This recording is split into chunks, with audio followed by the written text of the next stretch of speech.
All right, we'll get started. Again, Lisa said we're talking about moving surveys from interesting to useful to actionable.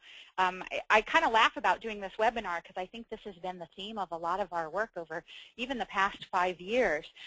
Most of our campuses, frankly, have lots of data, but it's getting it into practice, into making changes in what we're doing. So let me give you, let me first give a quick special thanks to Christian Moser. She and I did kind of a first version of this presentation at the Mid-Air Annual Conference, an IR conference last fall. So her contributions are in here. And frankly, I would have roped her in to help present this, but she's defending her dissertation next week, so she's got other priorities. But thanks, Kristen. The plan today is to go about a half an hour. We're going to talk about the obstacles to action to give a little bit of framework of kind of what we're up against. And then we're going to talk about some evaluation criteria for how we can look at the kinds of things that we share and in what formats. Because a lot of times the obstacles to action can be at least partially, if not wholly, addressed through the ways that we share information. You'll hear me use the language share information and reporting, and I really don't mean only a physical report. I mean the broad nature of the ways that we share assessment information. Then what I'll do is I'll also give you some examples. And the purpose of the examples is to sort of highlight the things that we've been talking about so that you can kind of see how we thought about things, how we changed things, and get you some concepts that you can use for the work that you do. And then I'll do a quick wrap up. And again, half an hour, we're going to go fast. I think Lisa said we've got lots of folks on the phone. We've got some folks in rooms with multiple people. And with a half an hour, I'm not going to give you a lot of time. But here, I want you to think about for a minute, why aren't people using data on your campus? And why do you and I, frankly, have unused data sitting on the shelf? Why do we have those binders? Why do we have those things that we're collecting and nobody's using? So in about 30 seconds, a minute, start thinking about this. If you've got people to talk to, talk briefly. This is so weird on a webinar to have dead air, so just bear. All right. Here is sort of one of the classic rationales for why we don't have action. And Shu and Upcraft said, even back in 2001, that one of the big problems is that it's about how we format and distribute results. And that instead of the quality of the information can be a big problem for what we're doing. And I think seeing this quote and thinking about it is what got us really started about being deliberate in this kind of area. I said I was going to talk about obstacles, so let's talk about one obstacle. And the obstacle is sort of concerns about poor quality assessment. And when you think about it, this is a legitimate concern. I may not want to move to action if I'm concerned that the assessment is not of the highest nature. The data is not useful, not valid, not reliable. You know, people are hesitant to take action. And so what we need to do as we're thinking about this obstacle is we need to address this issue for ourselves as well as for the audiences we speak to in as much detail as they want. So, I mean, think about it. Are the assessments that you're using, are they research-based? Are they valid? Are they reliable? And do you have information that could show that to people? Similarly, do the measures, the factors, whatever you want to call them, do they relate to what you're trying to do? If you want people to take action, there's got to be measures that have to do with what they're trying to accomplish. Not only kind of are they related to those broad categories of mission, but are the measures truly actionable? Are they still theoretical, esoteric, or are they things that when we look at the measure and we go, ooh, we're not doing well, we know what to do with it, okay? And then finally, is the assessment implementation solid? In other words, if we were gathering information about a program, did we ask the right people? Did we ask them at the right time that they could give us that information? And did we hear from enough of them that we're confident taking action, okay? So these are concerns people will have that could hold them back from taking action. And really, when you think about it, making decisions on bad data is similar and sometimes even worse than making decisions on no data. I mean, think about it. If you have no data, then you're using your professional judgment. You're using the things and the indicators that you have. If you're using bad data, that could be worse than no data. So we need to reassure people that the data that we're using to make decisions, the data we have in our assessments, is solid enough that they can feel comfortable taking action. Okay, next obstacle, information overload. Frankly, I love this guy at his desk because I think we've all had that feeling of, oh my gosh, all the stuff we have coming in. And when you think about it, our campuses are often awash with data. We have large volumes of data. We have data from various sources, sometimes contradictory data. We have data that is unclear, it's ambiguous, I don't quite know what it means, so what am I going to do with that? And we have data captured at different points in time. And the problems that these create are conflicting reports. How do I take action on conflicting reports? Or if I'm so busy getting data, when do I ever take action? So this whole information surplus can create some serious issues for folks. Even when you think about one assessment, if you think about a large volume of data, people often have that information overload. So let's talk about a little bit just about the strategies people use. I think the first one most of us do is we look for help. Give me some pointers about what I should be looking at. If I have a big binder, where's the executive summary? Where's the bold? Where's the graphs? Give me something so I don't have to read the whole thing. Another thing I've seen people do is skim. And what they skim for is something that's interesting, okay? So it could be something I'm personally committed to or interested in. It could be something that our campus is talking about. It could be a low number. It could be something that confirms or contradicts what I believe. But I'm kind of looking for something that jumps. And then finally, I could be looking for comparisons. I could be looking for longitudinal leaps or drops. I could be looking at comparisons among subpopulations, different programs, different groups, or I could be looking at differences between us and our peers. Okay, now all of these strategies really are valid, okay, particularly when you're faced with lots of data. But when you're sharing and when you want your campus to move to action, what you want to do is start creating things that point people to the strategy you want, because otherwise, think about it, what's going to happen? And I don't know about you, but I think most of us have been in the committee meeting where everybody has the big table of data and everybody is using a different strategy, and so we end up spending a good hour talking about the interesting things. Maybe even the next committee meeting talking about the interesting things. We may not get to action because we're all looking at interesting, okay? The other dilemma is that if I don't use these strategies, there's one more strategy, and that's delay. I put it on the corner of my desk. I'm going to get to it when I have more time because there's so much there, and I may or may not ever get to it. So when you think about this, if you want assessment data, survey data to move people, you've got to think about the strategy they're going to take given what you've given them. And is that strategy what you want them to do with it? Okay. One more obstacle real quick is poor sharing. Sometimes the way that we put things together is the problem in terms of action.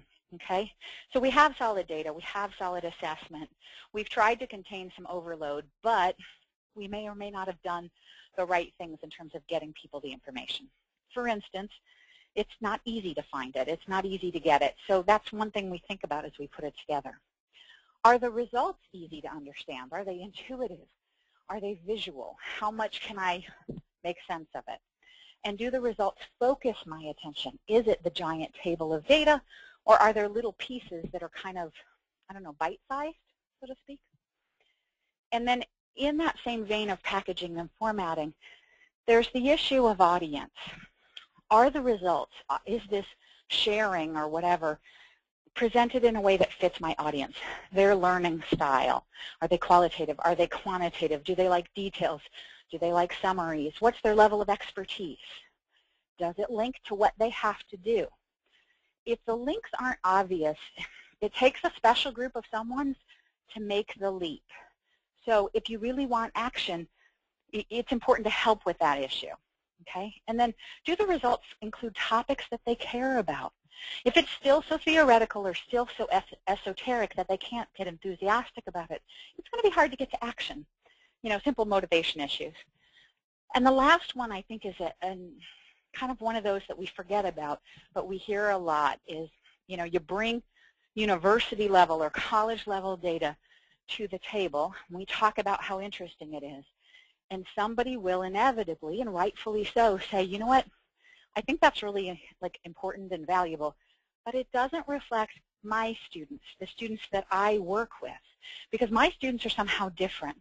And as soon as that happens, we don't have to, take action because it doesn't apply to us in our situation. Okay? So those are all things that can happen. That's sort of, I guess, the bad side of things, right? That's all the reasons we don't get to action, or at least all of the very solid, legitimate reasons. There's all sorts of other kinds of political things, but I want to kind of focus on these very concrete reasons that we can really address through some sharing mechanisms and through thinking through sharing in a thoughtful, deliberate manner. That's the word I was looking for. Sorry, deliberate. And what I want to talk about is things like ethics, transparency, ease, fit, usefulness. And we'll go through each of these. Like I said, I'm going fast. We're moving. Okay. We're going to talk about initially four criteria to judge strong reporting, strong sharing. We're going to talk about ethical use of data real quick, ease of access, ease of understanding, fit to the audience, which goes directly back to the obstacle we talked about, and then we'll hit number 5. First one is ethical use, and this is really about thoughtful, deliberate decisions. Who should have access to the results? When should they have access to the results? There's a reason we don't send back course evaluations in the middle of the course. There's also a reason we don't do that, but think about that. And then what level of data or what level of information should people have? If we're not thoughtful about these ethical kinds of dilemmas or the ethical impact of what we do, we can absolutely impact the campus's or an individual's ability to take action. And it really comes down to the need to consider and protect, okay? And if we're sharing, it's about protecting individual participant confidentiality, meaning those who complete our assessments, as well as, frankly, anybody who could be affected by it. So let me give you a quick example. If a student writes in an open-ended comment something horrible, or I guess wonderful, about a faculty staff member, and we share those results that include that faculty staff member's name, there are ethical issues there. Okay, so we need to think about that as we think about our sharing, because the last thing we want is that to become the focus of what's going on instead of improvement. Okay, we also need to think about department or program confidentiality, particularly if we're doing comparisons between departments. Should every department get to know exactly who every other department is? And we need to be considerate and thoughtful about sensitive subject matters. I think the obvious ones are things that are more on the student affairs side of things, alcohol use, drug use, behaviors that are truly sensitive, but there are sensitive subject matter across any of the domains. Okay, let's look at criteria 2. I've alluded to some of these, but let's go a little more in depth. If we're sharing, how hard is it to get the information? Okay, what do I have to know? Do I have to have a password? Is it on an online system? Do I have to have the website? Or does it come to me? Okay, and then once I kind of figure out where it is, what does it look like? I think many of us are getting to be in that age bracket where people might need glasses, or reading glasses. How big is the font? How pretty is it? Does it draw me in or does it intimidate me and push me away? The other thing is that even if it's, I don't know, exciting and you look at it and go, wow, I want to read it. If the information I need is on page 15 buried in a paragraph, probably won't get there. And how much training do I need? So if we want people to take action, we've got to make the right information easy for them to get to, and it's got to pull them there sometimes. And once they find it, how easily can they understand it? Is the necessary explanation there, okay? If you go back to the obstacles I talked about, I said that poor assessment, or at least perceptions of poor assessment, can be an obstacle. So have we provided information for people about the assessment so they're confident about it? Is the language that we're using to describe results clear? How much training is needed? And for some folks, I mean, we can assume a level of training, and other folks, we really need to be cautious about what we believe they already know. I found this to be true even for me. I have a very strong statistics background. I thought everybody kind of knew what an asterisk was for statistical significance. Depending on the audience, that might not be true, and frankly, that will intimidate some audiences. If you look at the accuracy piece, this is about how, not only how well and sort of accurately do you describe things, but how much does this piece come off as marketing versus improvement? Although they can be hand in hand, we've got to be careful about the tones we take with things, okay? And then we have to be thinking about the format piece. Again, this is about font, but it's also about charts and tables and visuals. Are there better ways to display things so that people can understand it quickly? They can see the patterns more quickly than maybe a line of numbers. And are things labeled enough so not only can you see the pattern, you know what it means, okay? All right, let's do number 4. Number 4 is about that fit to the audience. And I mentioned this when we talked about packaging and that it's important to fit it to the audience. So, you know, is the audience that you're aiming at comfortable with statistics? Would they rather have stories and quotes? And then also think about their interest, motivation, and experience. Do they already know the topic inside and out, or do I have to explain to them kind of what it means, or even the definition we're using within this assessment? How much do they know, care about, understand assessment methods, and how much are they going to need to know to feel confident about reading this information and what to do with it? You will have, obviously, some audiences that want the assessment methods and details. Now, that doesn't mean it can't be a link or an appendix or something else, but you have other audiences, they really don't care. And frankly, if that's early in your sharing, they may stop. So think about that. And then think about how much do they want to see in terms of results. How much in terms of numbers, or maybe not numbers. How much do they need to see a full picture of results versus just the importance? And then how much are they going to need in terms of making that link to practice for people?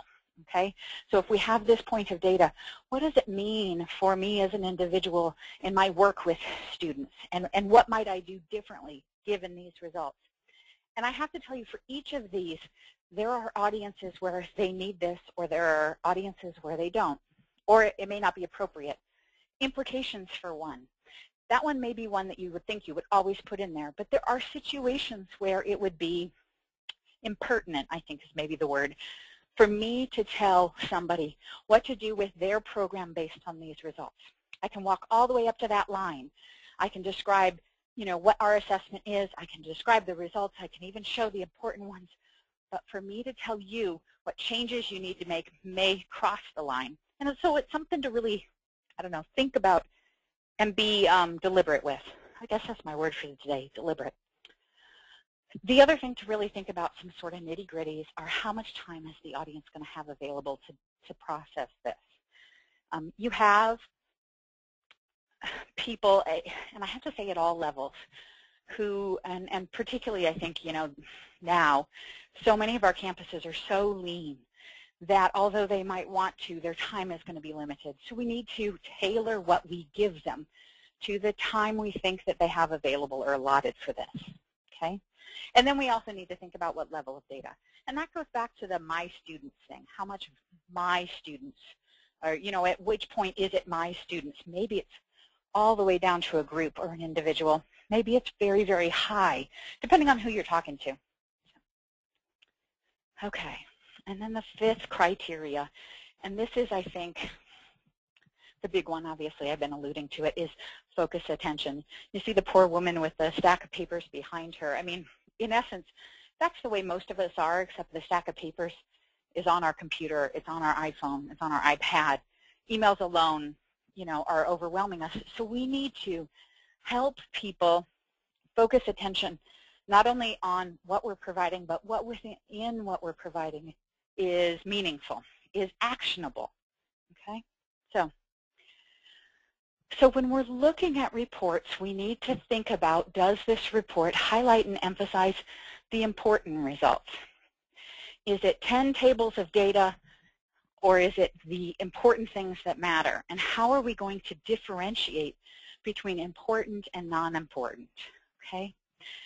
By the way, too, we have another webinar coming up in the series that talks about, if you're the person who has to take the big binder, how do I find important and non-important?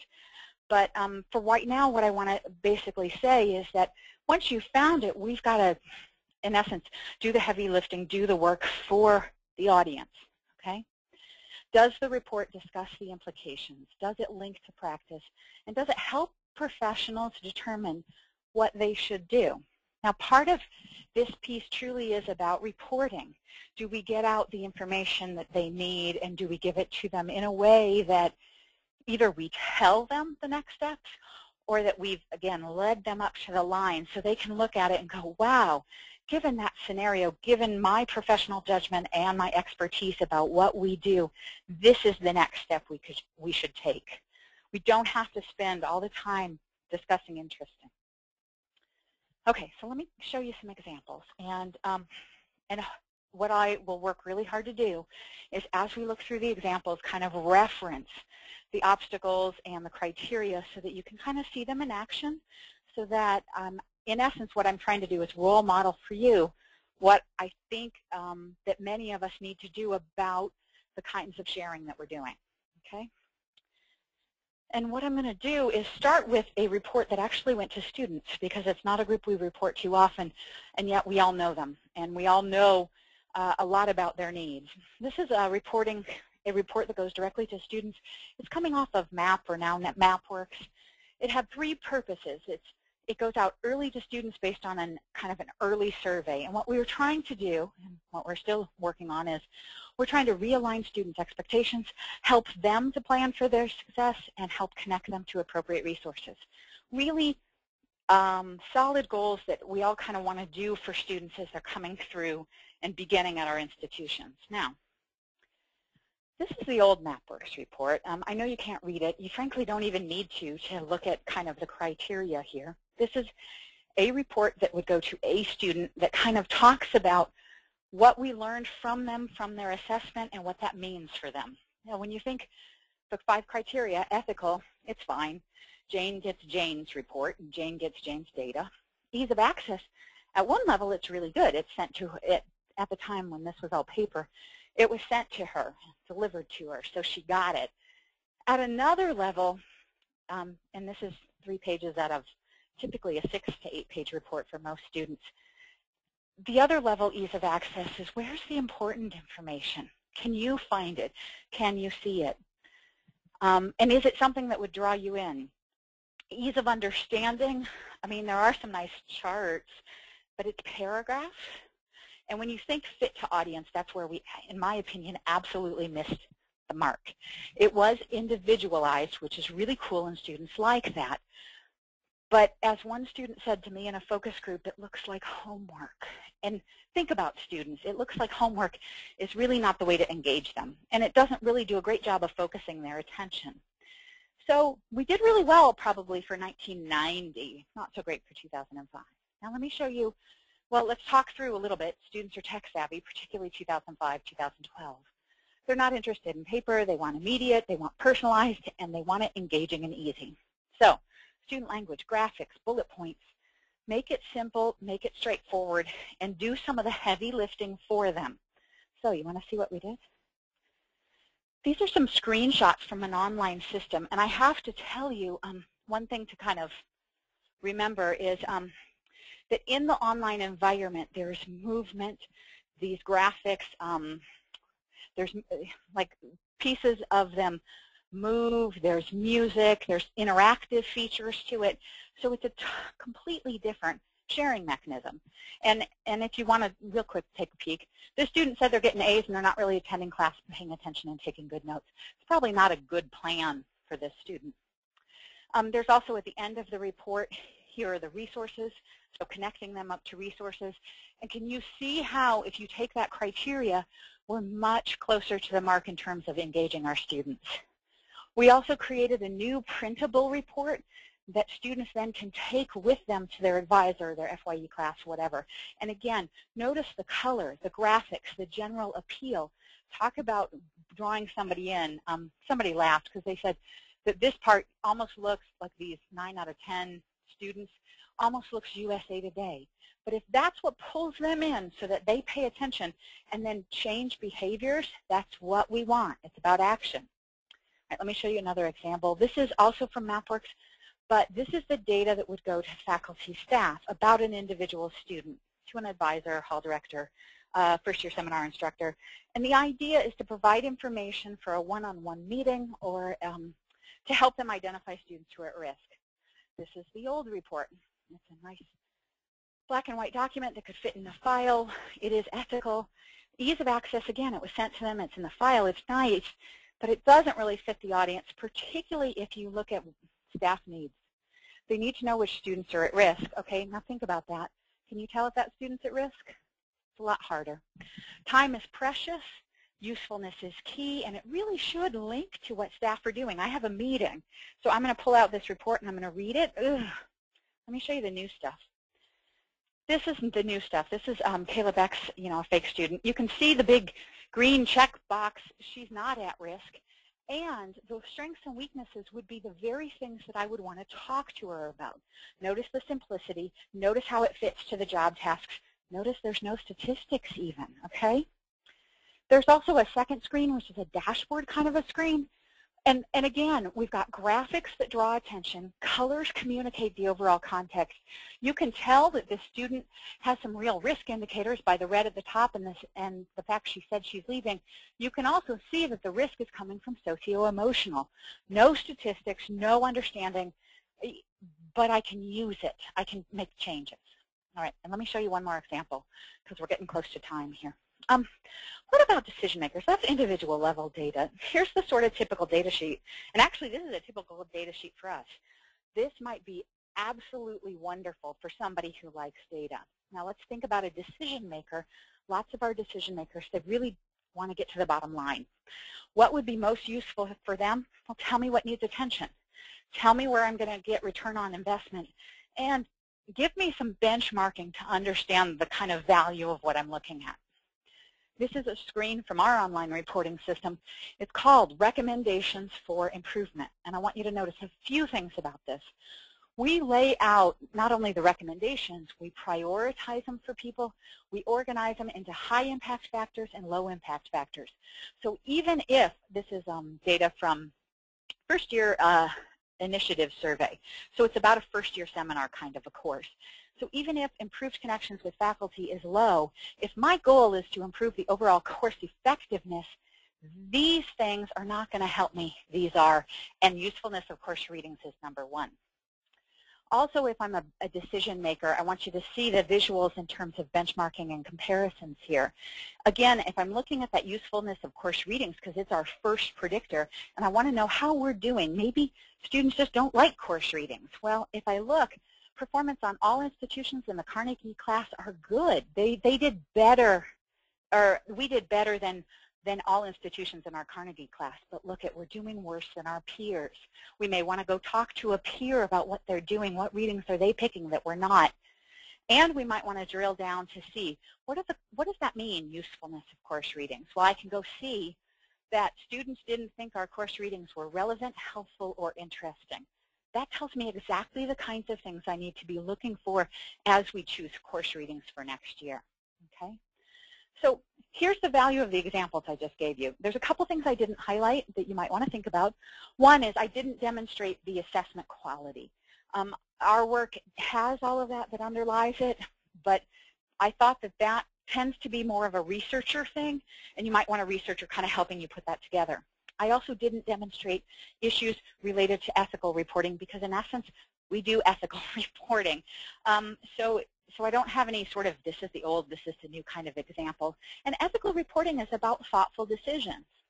But I did highlight for you how important it is if we want to move assessment into action that we fit our audience. We fit our audience's jobs, interests, and approaches.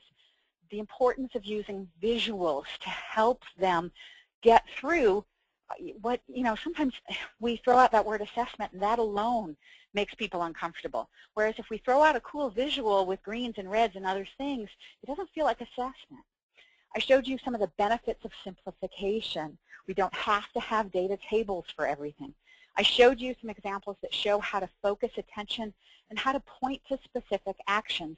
And if you can do these for what you're doing, the likelihood of action grows dramatically. Even if you're using an EBI product and you have some of those screens, there are audiences that you're going to have to pull something out of and kind of rethink how you're going to present it to them so that you can get them to move to action. And hopefully by using some of this criteria, we've given you some of the tools to do that. So I mean, really think about that. How often do your survey results go unused because of perceptions of poor assessment, information overload, or poor sharing, or all three? And can you use some of this criteria to think about your sharing mechanisms, your sharing things? And it doesn't matter if it's an online system or a table tent in the cafeteria. They're all sharing mechanisms that need to have some of this process thought to. I probably should do, again, a last-minute kind of thank you to Kristen for help and support and even thinking through some of this.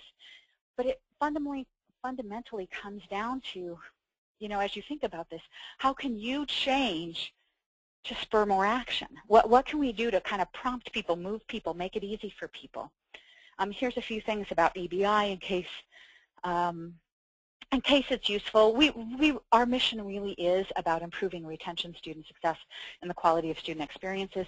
That's why we're doing these educational webinars, because we're about improving college experiences. We're working with lots of folks.